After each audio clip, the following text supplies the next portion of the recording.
nhớ rằng ý trong bây giờ cá trong số tu nếu nó cũng như là một thằng chua cá cage, ok thì cá nhiều ở bắt tơ cho cá nhỏ thì cứ cá nào, ok. It's very important. The height, the size matters, okay, guys. So cuộc hành là chúng mình bảo rằng, ok, chỉ hay gì mà cứ trói từ lỗ cá mà nó nhúng rồi từ lỗ cá yêu cứ bắt tới nó cho hủ nhiều trong cá là giờ cho họ nhiều trong cá chỉ thấy mấy ilu gọi ilu lệ rộng nó luôn này vậy chỉ yêu cứ bắt tới nó, ok. Thì gì mà chả hơn cả là hồ garage thì cứ tầm backyard or wherever, okay. The size matters, okay. But before cô yêu một thằng nó cô sang một thằng áo dạng, okay. Vấn đề cô yêu thằng họ tháp bên đó. Nếu nó cô khuôn có cái nó cầu lên chị cô sáng cân cầu lên cho họ cô ý lên xí chúng mình thì bán cô chị cô nhập họ cô. It took me the whole day. I started all about 9 or 10 o'clock this morning. Chẳng là từ giờ trong đây plau mồng là được chưa? Trong đó rồi. So quỹ lên sẽ của takes time mà hai của tao là một sự sáng hay sáng kê sẽ có được chưa? So của thay mình chỉ update thôi của đúng cả. Cho mày của nhà khoa tao lúc bắt tay nữa. Cháu không nói kỳ cân câu lên bây giờ cả, cháu không nói nè, ok. Giờ cái gì ít bỏ cho phi tao không đi phụ chế ít bộ cổ là plus tax thì nhau là ít bộ cổ chi đó hả? Họ cái giờ cho chi cho phi họ cho ít bộ phi chế ít bộ cho chi chế giờ là bộ là giờ lên cho nó chi phi đó cho 5 feet high cố là nó có cá sắt chặt đâu nó gì cũng có cá nó, ok. So của dùng mi ai nó sao để phải nhau nó sao, ok. So của số mấy cũng có cá của thế là ta lỗ lên nó sao đây có giờ thời gian của chiều là của rong mất chua, ok. Đây mua trang trí của rong mất chua mấy chủ nhân chỗ nó bao giờ cá, ok. Giờ mấy giờ mấy mua chế này mấy bao giờ mấy giờ ông có ăn tệ mấy giờ ăn tệ này mấy thì lúc mấy chi nhiều rồi mấy mua là tao này hay sản nhiều nào, ok. Mấy tao giờ chọn tông chua lên nó chọn tông của nó cá không bể thì cho nó chia cho phải vừa chứ cheap đó cho nó trên nhà bế cho xong chứ cho xong là chỉ lư nữa, ok. Họ mấy giờ cho nó phải vừa chứ chi cho mấy buồn nó sẽ trâu thì luôn nào trâu thì sẽ lư tăng đây của cho là của tao Oklahoma chứ trâu thì sẽ lư tăng lư snow chứ lư tăng, ok. So cụ thể nó khai mình cũng một cái cuối chuyện ôi lúc rong lúc lâu phi nó ha but I gotta wait for next month cho họ pack me $100 đó chỉ bù của chẳng nhà so I'm only allowed to spend $200 a month. So của tao ít lúc thì của tao mi ai nó mua nữa. So của chuyện sang ít lúc cho nó ha của chuyện ôi lúc 4x8 cho nó ha thì của chuyện ôi lúc 4x4 cho nó ha, ok. So của không mi ai nó cho cũng có cá sao chỉ một trong trong nhớ nó chứ còn một trong cả lúc chân trong nó là thằng nó hay lúc chân nó cũ là có một trong cái chuyện nó của lú văng từ màu nó po cái là ta xia số năm món này chúng hạ trong món của các anh trong thời trang này ham món các anh nhà because I know somebody open it because nó poach mất cái đó so của các anh so của mỗi sự so cái này so I know somebody went in there. So somebody stole the egg already, and nó nói bông món của cái trong ha usually pack mà nu sắp phải nu đi hàng nó là cái tàu là crypto là he jackass nè usually he likes to sabotage and he thinks it's funny when he sets you up, sabotage you. or steal your birds. And Jackass think it's funny. Pac-Man think it's funny. So I knew I was on ko ha, 你是啥配过 Pac-Man I told AI scan and that's okay. Jack 厉害做过hin，他找我这，他讲了 Man in Black. So 不厉害做过了。กูcho tao cái này bố mất cây trong tự tàn bố mất nhà bố mất nhà cây có trong tự tàn cảกูsẽ rằng cái bố tao mất của cái nhà bố mất của cái sabotage bố lì hại choกูlà khai nó cho mấy báo sao bố chỉ bố của bố cái cho mấy bố chỉ bố của bố dạng nó chỉ cho mấy là bố chỉ bố của khai dạng nó chỉ cho mấy là bố lì hại choกูlà soกูthayกูđúng có cái nó cho mấy saoกูsợ nó chê cho nuôi cũng nhỏ gì cũng mà lên khê vàng gì cũng mà cho của các kha nó nhỏ để thế nó ok so cũng muốn show cái elephant nó new chicken coop ha cũng sáng làm thấy không mình chế ha cũng chấm nhà cái này cũng khám mấy họ nó tụ không chỉ to này cha thì sẽ cha thằng mình ai ha tụi cá tới nè tụi cá ni chung một chỗ cũ ha ni the attitude chỉ trong cũ nè okay ni survive it's survive but it's not the same bird anymore because the bone is smaller and the meat is different chẳng hạn chỉ trong là chẳng hạn bị phê rồi ha tụi cá chung một chỗ cũ ni chỉ kháng cũ nè ni the attitude tới rồi so cuộc sáng khá cho chậm ra tụi cá okay giờ thì giờ lái sẽ sắp hết nó nè ô dòng bự lý to anh chị nó ô dòng bự lý to chung rồi giờ undercover okay của hai trăm mấy thật thì giờ lái là chẳng là trắng nữa bố má mấy giặc cài nhà rồi bố má mấy giặc nhà bố má lỏng thực phòng đó just something is wrong something is gonna be weird okay trong này cho cây nó giờ mấy giặc cây bố mấy nhà đó chị mấy chủ sai mấy sai everyday đó chỉ color new different là how look shape look egg new different là chứ sao bố mấy lỏng đó chị lúc cây này ý được bố mấy giặc cũ rồi cho chết đó chị lúc the egg could be older or brand new but the color is gonna change and then the size of the egg is gonna change.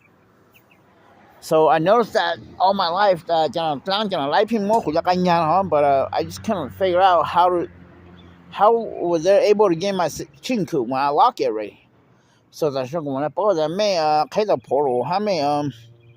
mấy sao tao mình ai mấy giang mổ cũng có cái đầu to này chẳng là like chẳng là trắng là okay.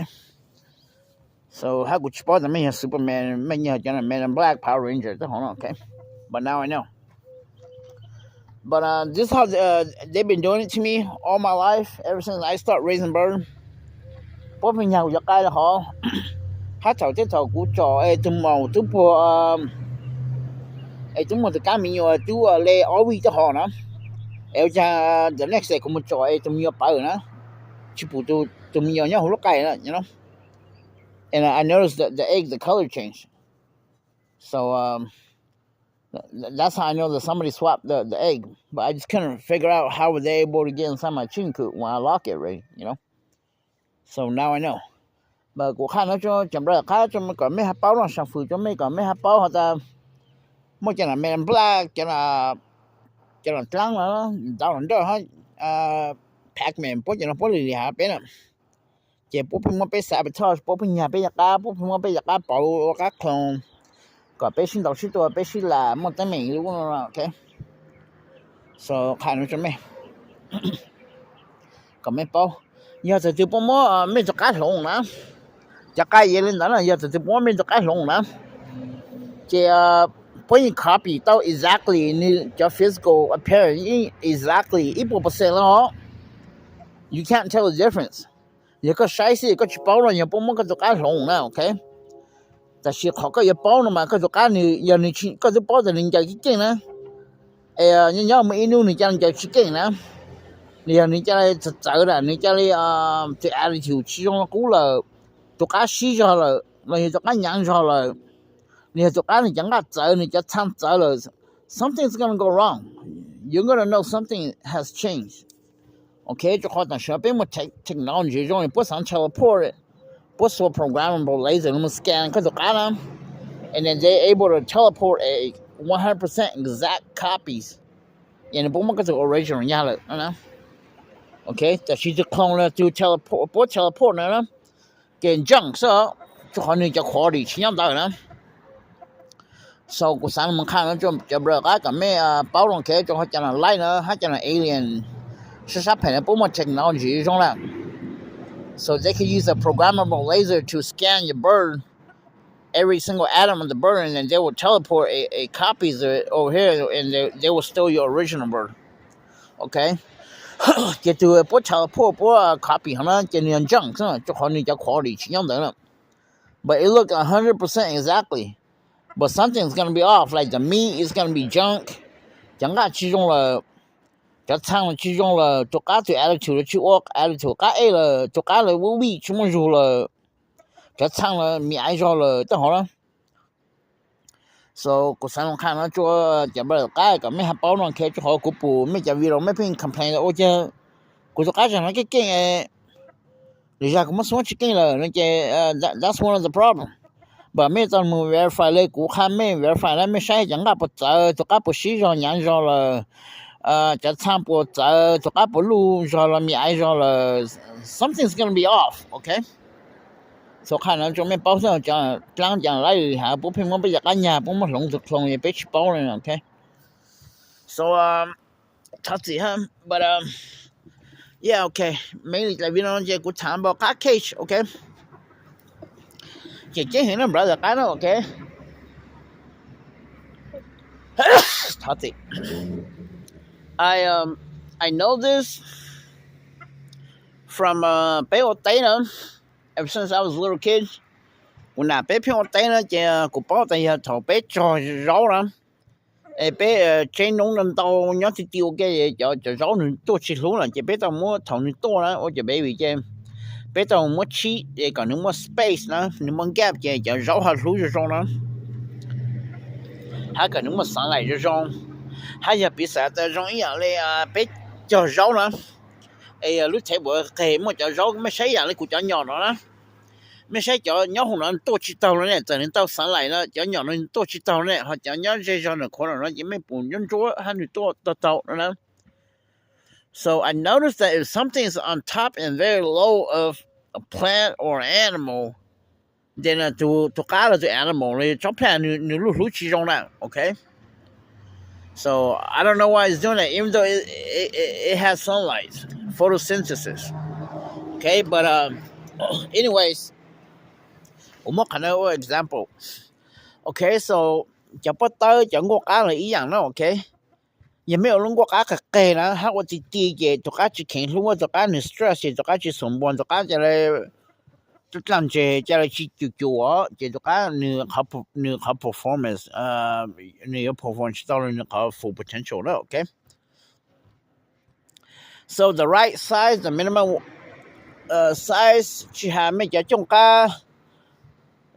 เลยนะเลยจะปะเตอร์ case นะไม่เท่า case ช่างเลย3.5 feet มันจะ4 feet แล้ว okay ถ้ามีที่เท่ามีช่างเลย12 feet by 12 feet แล้วนะ okay เขาต้องขอcap เลยเขาเล่นไม่นะokay ไม่โอเคช่างเขาจะถ้ามีไอ้ช่างเขาจะทุกการนี่เขา program ชัวร์นะ okay so that's the bigger the better but that's the smallest you can go okay you can't you got your own guy you can't go lower than 4 feet and got your own guy has size it cannot be smaller than 4 feet okay brother 看到这没包 in order to work 就会被要没准人家 that this is just how a program works okay guys so กูปู่ยังตะลูกูมุงตะโปเตจงกามากูปู่เตถอยู่โอ้ลูกจงกาลูกเจอยู่มื้ออีห้องก็ลูกห้องเลยโรงอีสงกาเนี่ยใส่ลูกจงกาเจกูปู่บ่เพิ่งคือปะตะกาแล้วเนาะนะ so อีชายยังตะลูมาโอ้มีไอ้กูดูสิกานี่อยู่ stress นะ okay ยังไม่有คือไม่จะลอกาเลยแต่ไม่บายอเลยผมไม่รู้จงกาไม่รู้ลงไม่รู้จงกาไม่รู้ห้องลุงนะไม่有มันคือปะตะเลยเนาะมาไม่จะว่า at least เลย8 feet กูรู้เนาะ8 feet and a half high 12 feet lang bluffing day now, okay? So没有主我的like exactly 的 size 咕噜拿去补面长龙拿了也没有路上了一种这些没有可以走老干了嘅没有到 at least 我的 size 咕噜拿了 OK 没有刚才的 G stress 了 OK 还你的 program 才能 work OK 没有刚才 G stress 你才上班你才来没摸掉了说了你看到你还去摸摸你还就不了了 OK anh đã cá case nó chỉ của lùm thẳng nó của khai nó cả mấy hạt bao lùm ô mấy giờ bắt tới rồi cái của dưới gì mà của bù chập ra cá mấy ô nhãn thân luôn mà mấy ô mì ái à tên luôn mấy ô tên luôn mì ái hát cực tệ cho họ là ok sau của chú bù mấy ô chả lúc lên nó là ok sau nó luôn cũng mất khai cho mấy cả mấy bao rồi ok so cá chả case nó ok ele bé all in all okay so kind of 就ไม่เป้านะโอเคก็ไม่คือไม่จะก้าหรอกก็ไม่จะก้า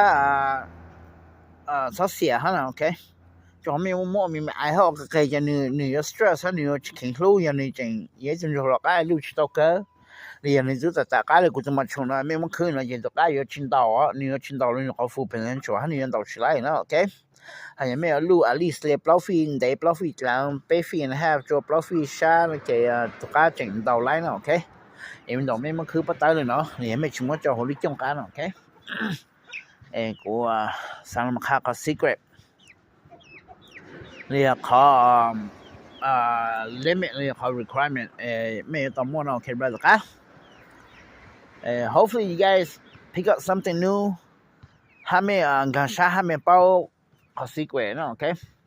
เรียกครับ program code แล้วไอ้ก็โทรมีไอ้ชั้นเนาะโอเค so กูจะทำนะสิถึงนะก็เขา case ก็ลูก case ลูกปัตตา case นะโอเค有没还留在大个用了嘛กู要到有一种在后面买了叫我们去一听然后怎了ไอ้ก่อนนี้เขาชิดทอนะ you know but I'll see what I do. But cũng chúng ta cho những cuộc chuyện của lão ấy luôn nó. Cái tao là một khứ ra ít tiền cho lão là họ sao? Okay. So, chả bắt tất cả là mấy sai những cái dùng gì nó hết tại sao mấy cháu ô tô luôn á. Nên chỉ dùng gì ha, it takes time. You know, mấy tao trả hồ trả do mấy nhỏ do ấy còn ní event out, còn ní concert conference nó trong. Thế họ là okay, it takes me about like 2.5 hours just to order nó sao cho họ của tao là muốn bao hạt thật gì有没有一路了nó mà cũng là cái là thật gì của khá mê họ mê sợ tao一路cả路嘞của lúc nó xa của lúc nó ok mấy người chúng mình cho fence 7 feet xa ok 5 feet high and thầu như ối cảnh sai đó họ mấy sợ tay luôn của nó mà lạnh tay nè thầu nữa mấy món thua ối lạnh tay nên đấy nó mà nếu chú 7 feet nữa ok 7 feet long ok chỉ mấy chúng mấy từ take measure cho mình cho chú cái mình cho mấy 7 feet nữa chỉ mấy mà bao là họ mấy mất giá nữa chỉ mấy là mua khử mà mấy mà mua wrap chỉ mấy wrap tới lu của lúc nó đó ok mấy wrap tới lúc circumference diameter lu lên của lúc case nó ok it's gotta be 7 feet ok xong mấy ối lạnh tay là họ là cái mấy muốn take measure 7 feet chỉ mấy muốn cut là họ 7 feet chỉ mấy là muốn cổ chỉ mấy hạt cổ to họ 4x4 lu lấy dạng của lúc nó đó ok chỉ mấy cho fence 7 feet nó chỉ mấy chuẩn cho take measure họ hay mà mấy cho lại 8 feet and a half đó chỉ mấy mà mất giá chỉ mấy mà mất nhỏ chỉ mấy mà mất khâu chỉ mấy hạt khâu to là của lên nó đó ok thật sự ha cũng là khẳng là cho mấy là but I just thought that everybody mấy chú bảo ủa chỉ của cho thằng nó sẽ share mấy giờ mấy hạt chú tao bảo họ ta giờ nhiều ô cả tay lu là nó nhiều tao trả họ fence đánh bảo cho nó so you gotta buy the 5 feet high fence okay and then mấy tao more measure 7 feet là在那前面冇炸，前面冇佢，我前面我在一路 exactly 咕噜那了 OK， 前面冇前面是好海 3.5 feet 前面冇炸手，可能面冇nhỏ什麼，誒咩下佢咩下用我搞到你咕嚕那 OK，yeah it take me about 2.5 hours so 做過一年時我冇得 I got carpal tunnel so 他cũng sẽ sáng ha về cũng lúc không có cây nung gòn nữa vậy cũng khu ta cũng chẳng mong nhỏ nó bắt tới nữa vậy khu nó về của hậu các cái so it's worth it you know okay so cũng sáng làm thay hát nó chừng là vừa hát cho bắt tới cả tàu lu lên của lúc nó vừa ha you know hát là chàng hát như cái management là chàng okay Mention your name, it's a signal, brother. Okay, yeah. If you guys want quality, you know, you you thought everything wrong. You gotta spend money. You know, don't do like half-ass. You know, mention buy the quality material. You know, you to spend invest $1 là mình giữ trong lại. You know, này của hàng cho ít cho nó giờ của mấy trăm mẫu này cũng mua paper chứ chụp hàng nữa. If you have your own business, you know, thực ra là ha thông một đó ha Pac-Man sắp hệ của vậy, hay là của own business, thực ra này ô cò cũng có nữa đó, chị của những mấy cái món bếp của chip hàng đó, lấy của gió lúa, you know, hay là của những mấy cho cá Superman là của những mua at least up của chip hàng vậy đó, you know, cho $500,000 nữa, but một cái plan cho Man Black, đó là Trump Superman có cho nó Pac-Man what you know the high I can't do how I want it or how I wish, okay? So kind of cho mấy pause, okay? Hạt tiền là cái cage. Ôn chàng cho là chàng là họ nó okay. Trong sáng đầu đó, okay? Brother có tao sáng này tao, bây giờ họ sẽ cũng không sợ, cũng mà thằng có cho cái cho đầu nó bắt đầu cái trên xe cái super plug là super sense nó đầu kia họ nó ok là của hai dối là video trên sử dụng gì nó ok của tao lúc mới cho một sáng sẽ của hai là của thằng là cha của vô là cha như xí thứ hết là ok chỉ dùng lấy này của cha sáng thay sáng hai của cha hà sáng ok như chỉ dùng gì là họ hết ok on đó ok trong sáng tao you know, more likely to pay my shin, like I said, okay, that's what I mean.